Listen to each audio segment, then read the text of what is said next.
자, 이번 주간에도 하나님 말씀을 실천하는 우리 가족들, 하나님이 주시는 좋은 일들이 많이 일어나게 되기를 예수님의 이름으로 축복합니다. 아멘. 자, 여러분, 요즘에는 편지를 쓰는 사람들이 그렇게 많지 않는 것 같아요. 예전에는 통신수단이 현재와 같지 않아서 대부분 사람들이 이 통신수단으로 서로 소식을 날리는 이 수단으로 편지를 많이 사용했어요.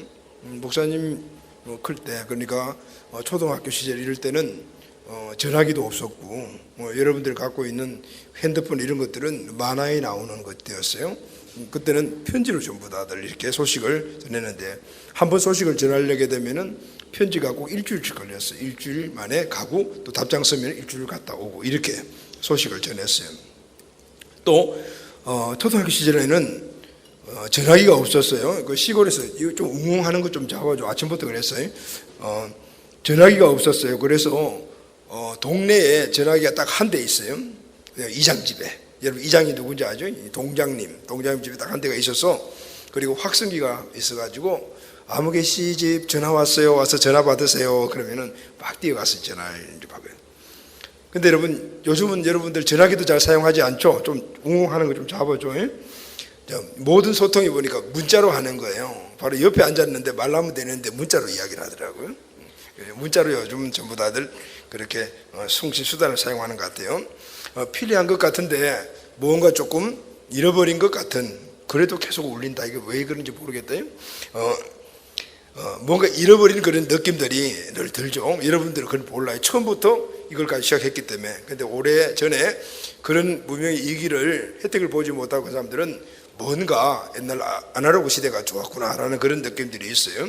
자, 이런 문명의 발달은 사람들에게 유익을 주지만은 그러나 또한 피해주는 면도 많은 것 같아요.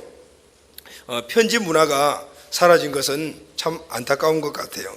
물론 예전에는 여러 수단이 없어서 편지밖에 못했지만은, 그러나 그 편지 속에 담겨진 그 따뜻함과 애정 어린 감성은 다른 것으로 느낄 수 없는 것이기도 해요. 나도 예전에는 편지 쓰는 것을 참 좋아했어요. 편지 쓰는 자체를 좋아했어요. 이 글 쓰는 걸 자체를 좋아했거든요. 그래서 편지에 대한 추억이 참 많아요. 중학교, 고등학교 시절에 같은 반 친구들의 연애 편지를 내가 대부분 대피를 해줬어요. 그런데 확률이 뭐냐면은 10통 쓰면은 8통 답장이 오는 거예요. 이제 내 이름을 쓰는 게 아니고 이제 다른 사람들 이름을 일일이 써주고 난 다음에 이제 빵 얻어먹고 이제 이렇게 했는데, 그렇게 대부분이 답장이 오는 거예요. 그래서 맺어진 사람들도 있고, 그래서 이 편지 쓰는 것에 대해 가지고 굉장히 좋아했고, 그리고 또 그것 때문에 이득도 많이 봤어요. 아마 나이 드신 분들은 나름대로 이 편지에 대한 추억들이 있을 것 같아요. 자, 오늘 본문 말씀에도 보게 되면 이 편지에 대한 내용이 나오잖아요. 3절에 보니까 너희는 우리로 말미암아 나타난 그리스도의 편지니 이렇게 말하고 있어요. 사도 바울은 고린도 교회 성도들에게 그리스도의 편지라고 말해요. 너희들이 그리스도의 편지다 이렇게 말하고 있습니다. 이 말은 다른 말로 하면은 예수 그리스도를 믿는 우리도 바로 그리스도의 편지다 이 말인 거예요. 사도 바울이 고린도 교회 성도들에게 너희가 그리스도의 편지다 하는 이 말은 오늘 우리 예수 믿는 우리들도 바로 여러분들이 그리스도의 편지예요. 사도 바울은 왜 성도를, 예수 믿는 우리들을 그리스도의 편지라고 했을까요? 이 말씀 안에는 중요한 영적인 그 원리들이 몇 가지가 들어있어요. 오늘 이 말씀을 가지고 우리가 함께 은혜 나누기를 바랍니다. 아멘. 자, 오늘 3장 1절 본문 말씀 보면은 우리가 다시 자천하기를 시작하겠느냐. 이제 이 말씀들이 조금 어려우니까 여러분들이 그냥 귀를 딱 기울여 가지고 듣고 빨리 지나가면은 중요한 말씀이 아니구나. 그리고 강조하면은 중요한 말씀이구나. 이렇게 생각을 하고 막 강조할 때는 귀를 꽁꽁대서 듣고 그냥 팍팍 지나갈 때는 패스 이렇게 하시면 돼요. 자, 우리가 다시 자천하기를 시작하겠느냐. 우리가 어떤 사람처럼 추천서를 너희에게 붙이거나 혹은 너희에게 받거나 할 필요가 있느냐. 사도 바울은 이 고린도 성도들에게 내가 스스로 너희에게 다른 사람들처럼 추천서를 보일 필요가 있겠느냐 이렇게 묻는 거죠. 이 말에는 많은 의미들이 있어요. 그리고 스스로 묻고 스스로 아니야 이렇게 대답을 하고 있는 거예요. 이 물음에 대한 배경이 있어요. 이 고린도 교회는 사도 바울이 복음을 전해서 세운 교회였어요. 근데 시간이 점점 지나가면서 고린도 교회 내에 다른 무리들이 막 들어오기 시작을 했어요. 들어오면서 다른 말씀을 가르치기 시작을 했어요. 이들이 누구냐면은 바로 유대주의자들이에요. 예수를 믿었는데 아직까지도 예전에 유대교회에 대한 이 사상이나 이런 원리를 그대로 갖고 있는 사람을 말해요. 초대교회는 예수 믿는 사람들이 여러 분류의 사람들이겠죠. 유대인들에게서 예수님이 태어났으니, 유대인으로 태어났으니까 첫 번째는 유대인들에게 복음을 전했으니까 유대인들이 예수님을 믿었어요. 그리고 이제 나중에는 사도 바울을 통해 가지고 소아시아 등등 해서 이방인들이 예수를 믿게 되었죠. 그래서 첫 번째 예수 믿은 사람들이 누구냐면 유대인들이었어요. 근데 유대인들은 예수님을 믿었는데, 근데 이 사람들이 옛날부터 계속해서 믿고 있었던 이 유대교의 이 진리를 그대로 답습하고 있었던 거죠. 그래서 뭐라고 했느냐면은 예수 믿고 구원받는다, 할렐루야, 아멘. 그런데 또한 율법도 지켜야 된다, 이렇게 이야기를 한 거예요. 사도 바울은 고린도 성도들에게 오직 예수님을 구원자로 믿고, 그리고 예수님을 주인으로 영접을 하면 구원받는다라고 가르쳤어요. 그런데 유대주의자들이 내려와가지고 예수 믿고 구원받는 건 맞지만은 또 율법을 행해야만이 구원을 받는다, 이렇게 해서 자기들의 주장을 막 가르치기 시작을 했던 거예요. 그러니까 어떻게 해요? 고린도 교회 안에 문제가 일어나기 시작을 했어요. 그러다 보니까 처음에 바울을 통해서 예수 믿은 사람들, 그리고 유대주의자들을 통해 가지고 같이 그들과 함께 예수 믿는 사람들이 파가 딱 갈려진 거예요. 그래서 다음에 온 이 유대주의자들이 바울을 공격을 하기 시작을 했어요. 바울은 진짜 사도야? 아니야, 가짜 사도야. 이런 말로 비난하고 막 악평을 늘어놓았어요. 그들은 예루살렘에 있는 이 유대주의자로부터 추천서를 받아가지고 고린도 교회에 왔어요.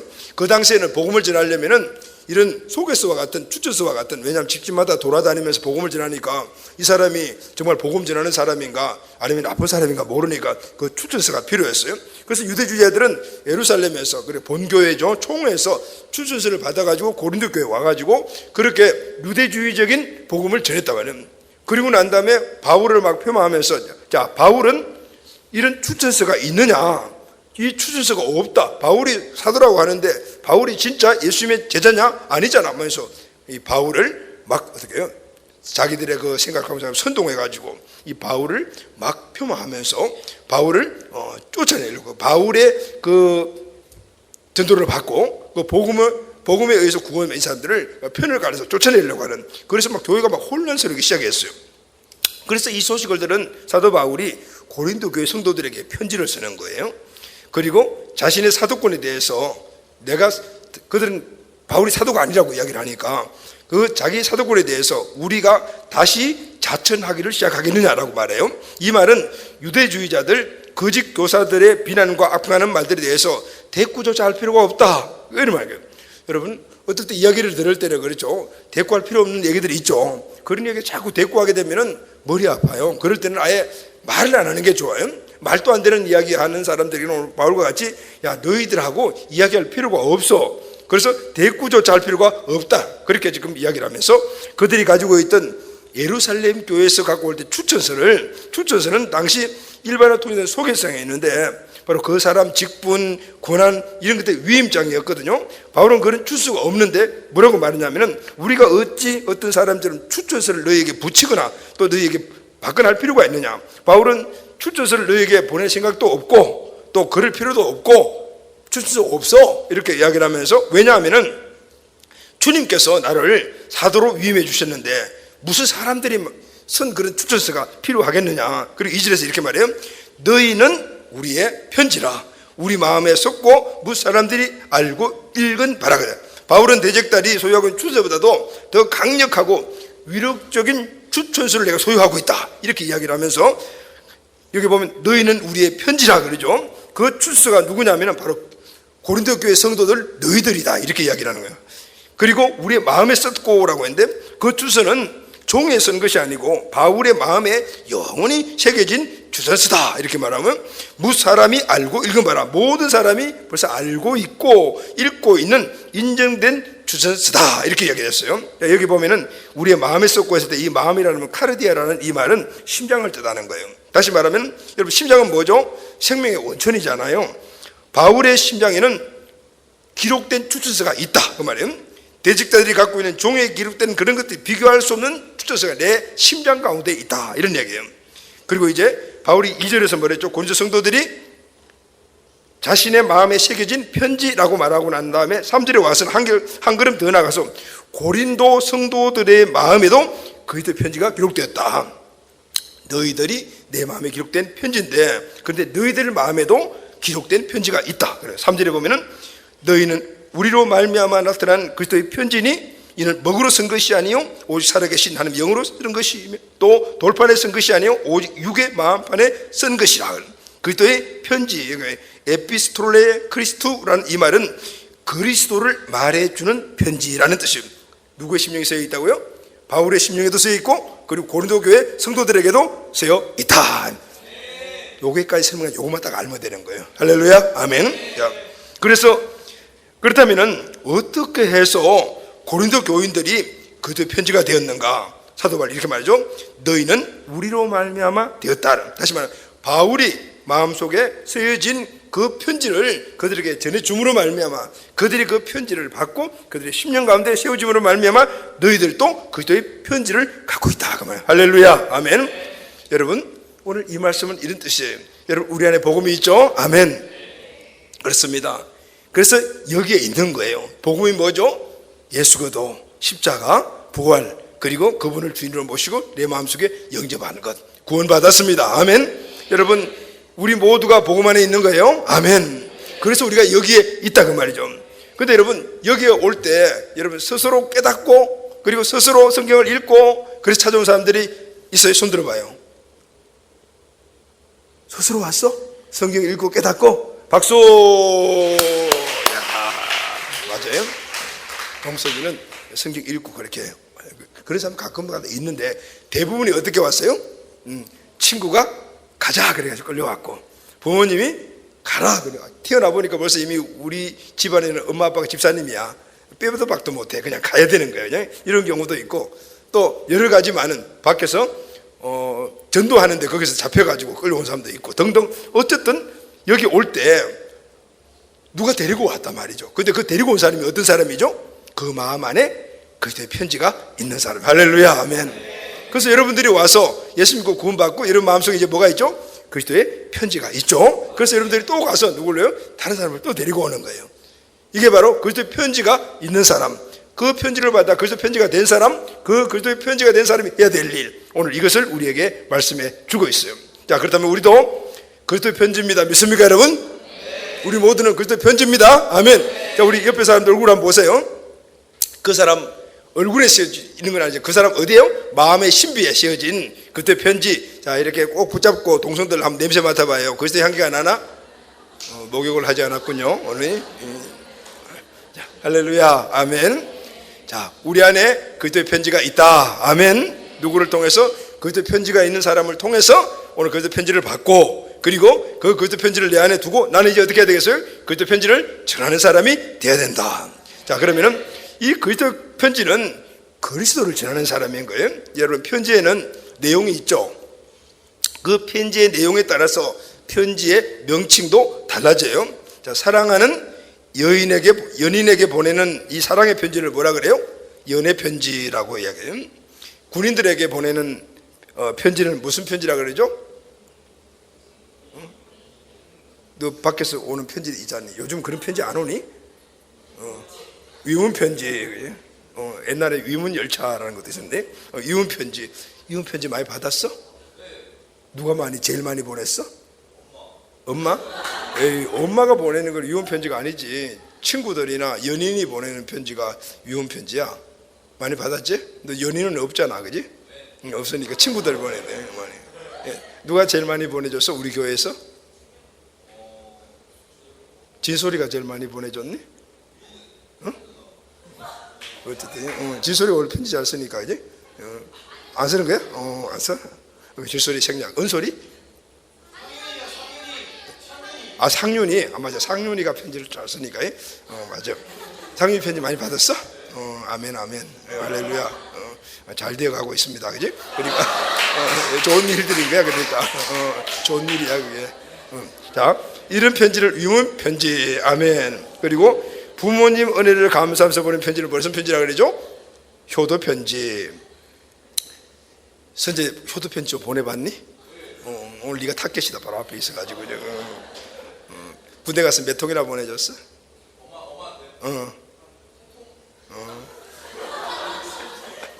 근데 군에 가면 제일 먼저 생각나는 사람이 엄마지? 맞아. 엄마 생각 나지 않는다면은 문제가 있는 애예요, 그거는 문제. 자, 근데 여러분 이런 건 더 좋은 편지예요. 연애 편지, 이혼 편지, 효도 편지 다 좋은 건데 좋지 않은 편지가 있어요. 무슨 편지죠? 협박 편지. 그리고 또 야, 만나지 말자 뭐 이렇게 하는 거 절교 편지. 그리고 조금 더 기분 나쁜 게 있어요. 뭐냐면은 세금 빨리 내라고 하는 독촉 편지가 있어요. 그리고 며칠까지 안 내면은 끊어버리겠다고, 뭐 전화 끊어버리겠다는 이런 편지들 오잖아요, 그죠? 이런 건 별로 좋지 않은 것 같아요. 그 내용에 따라서 받는 사람들이 기뻐하기도 하고 슬퍼하기도 하고 화가 나기도 하고 그러죠. 자, 그렇다면 여러분, 그리스도의 편지는 어떤 내용을 전하는 편지일까요? 편지는 반드시 받는 사람이 있습니다. 그리스도의 편지의 수신자는 누군가 하면 모든 세상 사람들, 그리스도를 알지 못하는 사람들. 그리스도의 편지들은 그 사람들에게, 그리스도의 편지들은 우리죠, 그 사람들에게 뭐냐면 편지가 돼야 되는 거죠. 자, 그러면 무슨 내용을 재야 될까요? 내용이 무엇일까요? 이는 먹으로 쓴 것이 아니요 오직 살아계신 하나님의 영으로 쓴 것이며 돌판에 쓴 것이 아니요 오직 육의 마음판에 쓴 것이라. 그리스도가 내 마음에 쓴 내용을, 그 내용을 그대로 전해주는 거예요. 마음에 나에게 써준 그 내용을 아직까지 그리스도를 알지 못하는 사람들이 그대로 전해준다. 그 내용을 전해주는 게 이거 바로 그리스도의 편지 내용이죠. 그리스도께서 세상 사람들에 전해주고 싶어하는 내 마음 안에 새겨진 그 그리스도의 편지의 가장 중요한 내용이 무엇일까요? 그것은 바로 하나님의 사랑이에요. 할렐루야. 하나님의 사랑, 하나님 아버지의 사랑이에요. 하나님은 예수님을 통해서 하나님 아버지의 사랑을 세상 만민에게 전하시고 싶어 했습니다. 하나님은 세상 만민을 다 사랑하기 때문에요. 그래서 우리를 뭐냐면 편지로 사용하신 거예요. 로마서 5장 8절 말씀을 보면은 우리가 아직 죄인 됐을 때 그리스도께서 우리를 위하여 죽으심으로 하나님께서 우리에 대한 당신 하나님의 사랑을 확정하셨느니라 그랬어요. 여러분, 이것이 바로 하나님의 사랑이에요. 여러분, 오늘 이 사랑을 우리 마음 심에 새겨져 있는데 그런데 아직까지 이 사랑을 깨닫지 못하는 사람들이 많습니다. 그래서 오늘 이 사랑을 꼭 깨닫게 되기를 바랍니다. 우리가 죄인 되었을 때, 다시 말하면 우리가 구원받지 못했을 때 그 상태, 우리가 죄인 될 때죠. 우리가 죄인 됐을 때 하나님은 우리를 사랑하셨어요. 그런데 여러분, 이런 사랑은 정말 세상에 찾아볼 수 없는 사랑이죠. 우리가 죄인 됐을 때 하나님과 우리 관계는 어떤 관계냐면 철천지 원수지간이에요. 하나님은 죄를 싫어하셔요. 그리고 또 우리 편에 봤을 때는 하나님을 배반한 존재예요. 하나님은 우리 인간을 창조하시고 복주시고 에덴 동산에서 좋은 환경에서 최고의 모든 축복을 누리고 살도록 만들어 주셨는데, 근데 하나님이 어떻게 해요? 사람이 어떻게 하나님을 딱 배반해 버렸어요. 그 배신해 버린 거죠. 그러면 어떻게 해요? 하나님이 이놈들 이렇게 생각해요. 그렇게 보면은 이 죄 문제 때문에 하나님과 사람들은 철천지 원수지간이 되었어요. 그런데 우리가 죄인 되었을 때 원수지간으로 있을 그때 하나님은 우리를 사랑하셨다. 아멘. 얼마나 사랑하셨어요? 그냥 선물 좀 보내주고 기프트콘 보내주고 뭐 이런 정도로 우리를 사랑한 것이 아니에요. 어떻게 사랑하셨어요? 그의 독생자 아들 예수를 나를 위하여, 여러분들을 위하여, 다시 말하게 되는 원수지간인 우리를 위하여 십자가에 내어놓으셔서 십자가에서 죽게 하심으로 말미암아 오늘 우리가 죄의 모든 저주에서 구원받게 하신 거예요. 할렐루야. 아멘. 그런데 여러분, 이 사랑이 여러분들 마음에 와 닿습니까? 이 사랑이 이해가 됩니까? 세상에 원수 아니라더라도 그 세상에 뭐 친구 아니면 뭐 형제가 아니라도 생명 내놓는 사람들이 얼마나 있겠어요? 물론 가족들을 위해서 생명 내놓는 사람들이 있어요. 부모가 자식을 위해서 생명 내놓는 사람이 있지만은, 그러나 보편성은 아니다 그 말이에요. 그런데 그것까지는 이해가 되지만은 하나님과 우리가 원수지가 아니야. 누가 나를 엄청나게 해코지했어요. 나를 죽이려고 했어요. 그래서 감옥 갔어요. 그런데 내가 대신해서 이 감옥살이 해주겠다고 생각하는 사람이 있겠어요? 없단 말이죠. 근데 하나님은 오늘 우리가 원수된 우리들을 위하여서 바로 가장 사랑하는 독생자 아들 예수를 이 땅에 보내시고 우리를 대신해서 십자가에서 죽게 하셨단 말이죠. 이것이 바로 하나님의 사랑이에요. 자, 그러면 여러분, 하나님이 오늘 우리 진솔이를 얼마만큼 사랑하는 거야? 예수님보다도 더 사랑한다는. 예수님 누구예요? 하나님의 아들이잖아요. 하나님은요, 저와 우리 모두를 사랑하시는데 얼마만큼 사랑하냐면은 당신의 아들보다도 우리를 더 사랑하신다는. 우리와 원수지간에 했는데 그 사랑한다는 것을 증명해 주는 것이 뭐냐면은 예수님의 십자가의 죽으심인 거예요. 할렐루야. 바로 오늘 하나님이 예수님을 십자가에 죽게 하심으로 말미암아 우리를 구원하신, 구원받은 우리에게 주신 그 편지를, 바로 하나님의 사랑의 편지를 다른 사람들에게도 전해 주어라, 이렇게 말씀하거든요. 그것은 나만이 누리는 축복이 아니고 지금도 예수 믿지 못한 모든 사람들에게, 구원받지 못한 사람들에게 오늘 이 사랑의 편지를 전해주라. 하나님은 어떤 분인가? 바로 너를 사랑하셔서 그의 독생자 아들 예수까지 죽게 하신 그분의 사랑이 너를 향한 사랑이다. 이것을 전해주라고요. 이 사랑의 편지를 우리 마음속에 먼저 심어주시고, 그리고 우리가 구원받게 하는 우리를 통하여 또 편지가 되어 다른 사람들에게 그것을 전하라, 이렇게 말씀해요. 이해가 되시죠, 여러분? 여러분, 하나님의 사랑의 편지는 내용은 뭐냐면은 바로 하나님 아버지의 사랑이다. 그런데 아직까지도 세상에 있는 수많은 사람들은 하나님의 그 사랑을 알지 못하고 깨닫지도 못하고 있다. 우리는 이미 그 사랑을 받아서 살아가고 있는 거예요. 그런데 그 놀라운 사랑의 축복은 아직도 모르는 사람들이 더 많다라는 것이죠. 그래서 우리가 그 사랑을 전해주는 편지가 되어야 합니다. 아멘. 자, 그럼 여러분, 모든 사람들이 볼 수 있는 공개 편지가 돼야 되는 거죠. 요즘에도 보면 여러분 댓글 달 때 공개, 비공개 이렇게 설정을 하잖아요. 그런데 오늘 우리가 받은 이 사랑의 편지는 공개 편지가 돼야 되는 거예요. 모든 사람들이 다 볼 수 있도록. 자, 그럼 여러분, 우리가 공개 편지가 되려면 어떻게 될까요? 모든 사람들이 나를 통해서 하나님 아버지의 사랑을 보려고 하면은 그 보는 편지, 공개 편지가 되려면 어떻게 될까요? 우리의 삶의 모습을 통해서 하나님의 사랑을 보도록 해야 돼요. 할렐루야. 아멘. 우리의 행복한 모습, 우리가 예수 믿고 그리고 교회 생활하면서 그 안에서 우리가 누리는 행복한 그 모습, 또 예수 믿는 사람들이 누리는 기쁨의 역동적인 삶의 모습, 또 예수 믿고 구원받은 자들이 감사함으로 살아가는 이런 모습들, 이런 모든 모습들을 사람들에게 보여야 되는 거예요. 공개적으로 보여야 되는 것이 우리 삶이잖아요. 이런 삶을 여러분들이 우리가 어디 가서 살죠? 가정에서도, 또 학교에서도, 그리고 또 사회생활하는 사람들은 직장에서, 거기서 우리가 공개 편지가 되는 거예요. 하나님 아버지 사랑의 공개 편지가 되는 거예요. 사람들이 그렇게 살아가는 모습을 보면서 하나님의 사랑을 알게 되고, 우리는 그렇게 살아감으로 말미암아 우리 삶을 통하여 하나님의 사랑을 전달하는 겁니다. 할렐루야. 세상 사람들이 우리의 삶에서 하나님의 사랑을 읽어내도록 그들 앞에서 모두 공개 편지가 되기를 예수님의 이름으로 축원합니다. 아멘. 마틴 루터는 이런 말을 했습니다. 그리스도인은 성경책을 보고 예수를 믿는다. 그리스도인이 아닌 사람은 그리스도인을 보고 예수를 믿는다 그랬어요. 여러분 맞죠? 우리는 어때요? 성경에 나타난 하나님의 사랑의 편지, 이 내용들을 우리가 계속해서 보고 듣고 깨닫음으로 말미암아 오늘 우리는 어떻게 해요? 믿음 가운데 살아가잖아요. 성경을 통해서, 설교를 통해서 하나님의 사랑을 확인하고 감사하고 그렇게 믿음 생활을 하죠. 그런데 여러분, 성경을 알지 못하는 사람들은 그러면은 어떻게 주님을 알아가는 삶을 살아갈까요? 그것은 바로 그것도 편지인 우리들이 내 모든 삶의 영역 안에서 공개 편지가 됨으로 말미암아 그 모습을 보고 하나님을 알아가고 하나님의 사랑을 발견하게 되는 겁니다. 아멘. 그래서 예수를 믿는 우리는 세상에 있는 사람들에게 하나님의 사랑과 그의 사랑을 보여주는 편지가 되어야 합니다. 그것은 바로 내 삶의 모습으로, 내 성품으로, 내 습관으로, 내 말로, 내 행동으로 사람들에게 하나님의 사랑을 보여줘야 돼요. 우리 청소년들은 학교에서, 우리 청년들은 캠퍼스에서, 또 직장에서, 우리가 사는 모든 곳에서 바로 우리의 삶의 모습, 내 성품, 말, 행동, 표정 이런 것 하나하나를 통해서 하나님의 사랑을 나타내야 될 줄로 믿습니다. 우리가 하나님의 사랑의 편지를 가지고 있는 존재로서 학교 가지고 맨날 이래 가지고 돌아다니고, 그죠?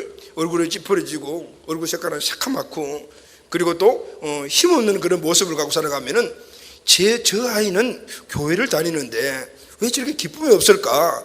그러면은 저렇게 기쁨 없는 예수님 나 안 믿어 생각할까요? 생각하지 않을까요? 분명히 그렇게 생각하는 거예요. 그때 사랑이 먼저 내 안에서 그 편지의 내용이 나를 확 붙잡고, 그리고 그것이 나에게 사랑과 기쁨과 감사가 되어 내 삶에서 언어로 표준으로 나타나게 될 때 내 옆에 있는 사람들이 야, 예수 믿으면 저렇게 변하나 보다, 예수 믿는 사람들의 모습이 저런 모습이구나, 나도 힘들고 어려운데 예수 믿고 좀 변화돼 볼까, 이런 생각을 할까요 안 할까요? 하게 되는 거예요. 이것이 바로 그리스도의 편지의 모습을 가지고 살아가는 거죠.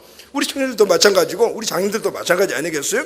오늘 우리가 그때 사랑의 편지, 하나님 아버지 사랑의 편지라고 하면서 이 세상 사람들과 달라진 모습들이 하나도 없이, 표정도 그렇고 말도 그렇고 삶도 그렇고 삶에 대한 변화도 없고 삶의 역동성도 없고 그런다면 누가 우리를 보고 예수 믿겠다고 이야기를 하겠어요? 누가 나도 저 사람이 믿는 예수를 한번 믿어볼까 이렇게 생각하는 사람들이 어디 있겠어요?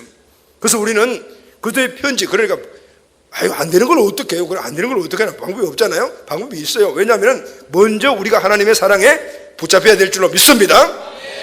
그 하나님의 사랑은 우리가 죄인 되었을 때 그리스도께서 우리를 위하여 죽으심으로 말미암아 하나님 아버지의 그 사랑을 우리의 한 사랑을 확정하셨느니라. 오늘 이 사랑의 넓이, 높이, 깊이, 이것을 우리가 깊이 묵상 깨닫게 되면요, 우리는 감사가 넘치는 삶을 살아갈 수밖에 없어요. 아멘. 기쁨이 항상 넘칠 수밖에 없다 그 말이죠. 우리가 어떤 존재였는데 이전에 내 삶의 모습이 어땠고 그 삶에 그대로 살아가면 내가 어디에 가야 되는가, 그게 우리의 운명이었단 말이죠. 죄와 저주 아래 살아가다가 결국은 지옥 갈 운명이 우리들이었다고요. 그럼에도 불구하고 하나님 우리를 그 가운데서 끄집어내 주셨다.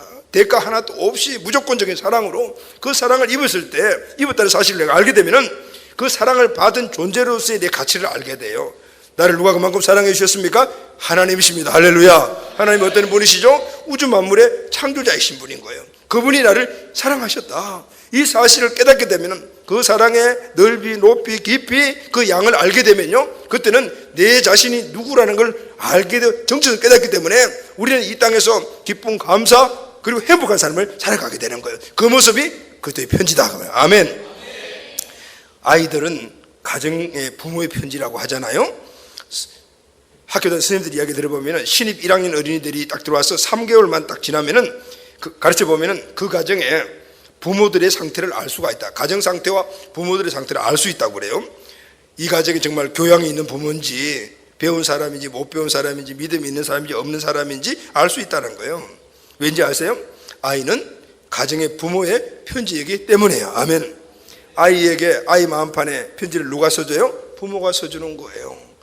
그 편지대로 아이는 산다 그 말이죠. 부모가 써주는 그 편지가 내용이 너는 정말 멋있고 잘하고 긍정적인 그런 언어를 쓰면 그는 긍정적으로 살아가는 거예요. 그런데 부모가 그 마음 심판에 부정적인 것들을 심어줬어요.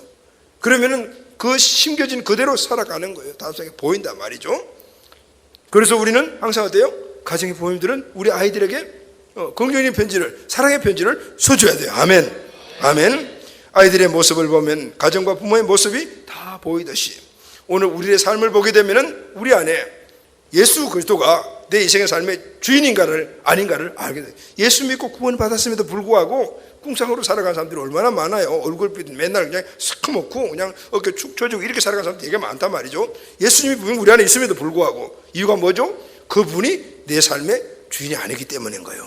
그분이 내 인생의 삶을 이끌어가는 로드십이 된 사람들은 주님의 은혜, 사랑 항상 감격적으로 살아가기 때문에 달라진단 말이죠. 자, 여러분, 우리는 그리스도의 편지입니다. 아멘. 우리는 가정에서, 직장에서, 학교에서 만나는 사람들에게 그리스도의 편지답게 그리스도를 나타내 보여야 해요. 아멘. 성령께서 우리들의 마음과 영에 새겨주신 이 그리스도의 편지를 전하는 살아있는 편지들이 꼭 되시기를 예수님의 이름으로 축원합니다. 특별히 우리 청소년들은 이 말씀 깊이 새겨둬야 돼요. 자, 한번 선포해. 나는 그리스도의 편지다. 시작. 나는 그리스도의 편지다. 그렇게 하는 게 아니라 선포할 때는 이렇게 나는 그리스도의 편지다 이렇게 하는 거예요. 준비. 자, 시작. 나는 그리스도의 편지다. 나는 그리스도의 편지. 한 번 하는 게 아니라 두 번 하는 거야. 자, 시작. 나는 그리스도의 편지다. 나는 그리스도의 편지다. 세 번 하는 거예요. 세 번. 시작. 나는 그리스도의 편지다. 나는 그리스도의 편지다. 나는 그리스도의 편지다. 아멘. 아멘. 박수. 요즘 우리 청소년들 너무 이쁘죠? 아멘. 우리 청년도 더 이뻐요. 얼굴 색상 변하면 안 돼. 이제 너무 이쁘게. 왜냐하면 월요일 날 청소년들이 특별 새벽기도 찬양 담당이잖아요. 예전에는 찬양팀만 나오더만 요즘에는 중학생들까지 다 나오는 거예요. 내일은 한 명도 빠짐없이 다 나올 줄 믿어요. 아멘. 그런데 선생님들이 안 나오더라 보니까 다음 주부터는 선생님들 안 나오면은 명단을 공개할 테니까 만천하에, 알았지? 네, 선생님들 일찍 나와가지고 내일 나오는 모든 우리 청소년들 맥도날드 선생님들이 사주라, 알았지?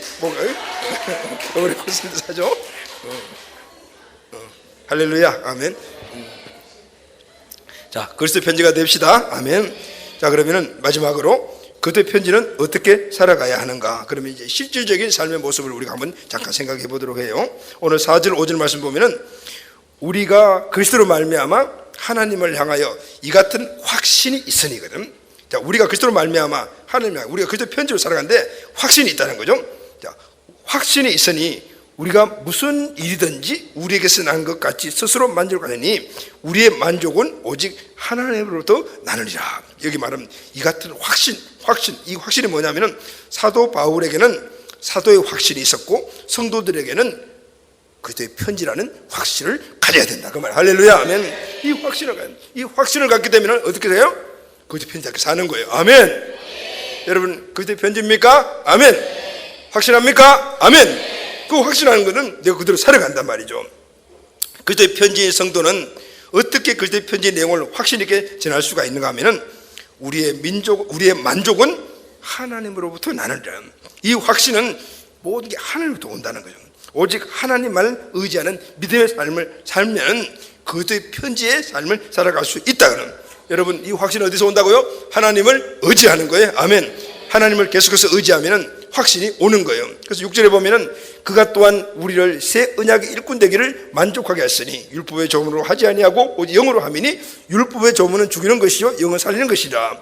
그리스도 편지의 확신의 삶은 어디냐면은 오직 영으로 함이니 그랬어요. 다시 말하면은 성령님을 의지하는 거예요. 영은 살리는 것이라 그랬거든요. 살리게 하시는 성령님이요. 우리가 성령님을 의지하게 되면은 오늘 우리가 성령의 충만한 힘을 입어서 이 확신이 어떻게 되죠? 점점 더 강해지게 될 줄로 믿습니다. 아멘. 그래서 여러분, 기도하지 않으면 확신이 자꾸 죽어요. 우리 안에 그리스도 편지가 있다는 이 확신, 이 주제권에 대한 확신은 기도해야 되는 거예요. 기도하지 않으면 확신이 죽어버리는 거예요. 그래서 그리스도께서 오늘 우리의 편지하는 이 확신을 계속해서 갖고 그리스도인의 그리스도의 편지의 삶을 살아가기 위해서는 끊임없이 우리가 기도하고 이 확신을 계속해서 유지해야 될 줄로 믿습니다. 아멘. 그래서 로마서 8장 26절 보게 되면 이와 같이 성령도 우리의 연약함을 도우시라니 우리가 마땅히 빌 바를 알지 못하나 오직 성령의 말할 수 없는 탄식으로 우리를 친히 간구하시느니라. 우리는 연약해서 그리스도의 편지로 살아가는데 좀 문제도 있고 그리고 또 살아가고 싶은 마음도 들지 않을 때도 있어요. 그러나 우리가 기도하면 성령께서 오늘 우리를 도와주셔서 우리의 연약함을 없애주시고 강력하게 만들어주셔서 그 확신을 가지고 그때 향기나는 편지의 삶을 살아갈 수 있도록 만들어 주시는 거예요. 물론 어렵고 힘든 여러 가지 많은 환경이 있다. 우리에게 있죠. 그리스도의 편지로서의 삶을 살아가려면 어려워요. 학생들은 공부해야 되죠. 직장인들은 사람과 관계 만나야 되죠. 뭐 등등등등 이렇게 하다 보면 무지무지하게 힘이 든 거예요. 육신의 문제, 환경의 문제, 사람의 문제.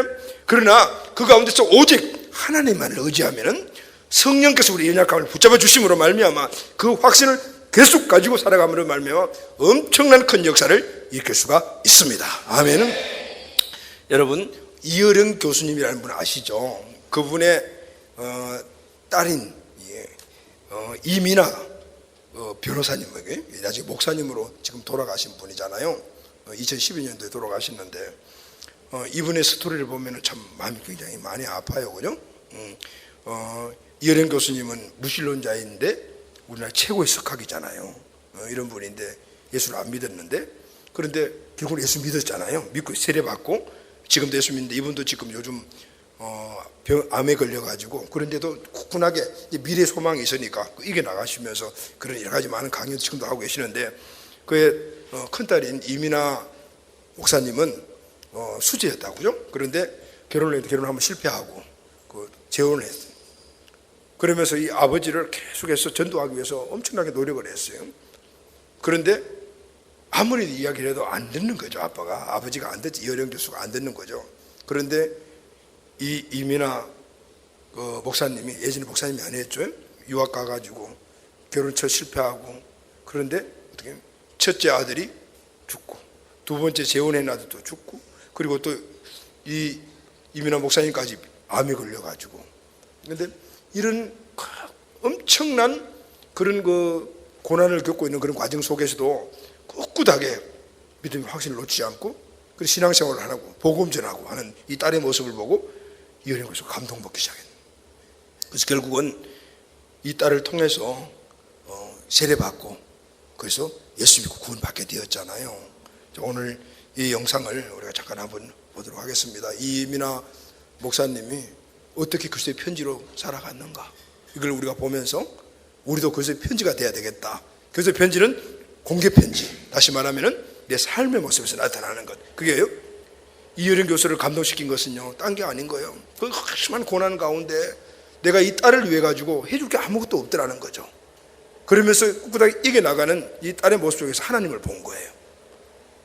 그리고 이민아 목사님은 그때 편지로 살았던 분인 거예요. 공개 편지로 가족에게. 결국은 아버지가 구원받고, 그분이 구원받으니까요, 엄청난 역사들이 안 일어났겠어요? 이런 일들이 일어난 걸 볼 수가 있어요. 자, 우리 한번 이 영상을 보도록 합시다. 좀 다 끄는 게 좋을 것 같아요. 좀.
주님을 영접할 생각을 했나?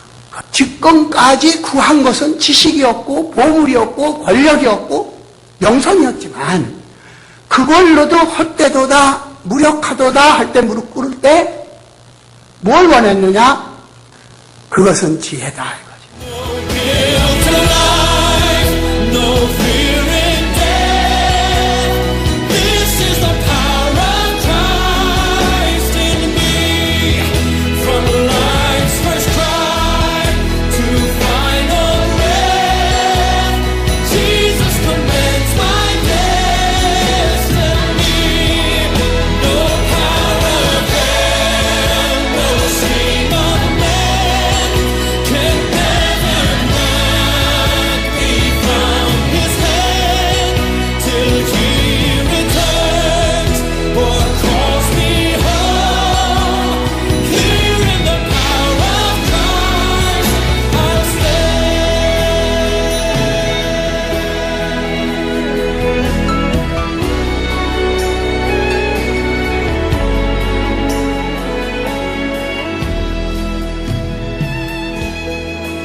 켜주세요.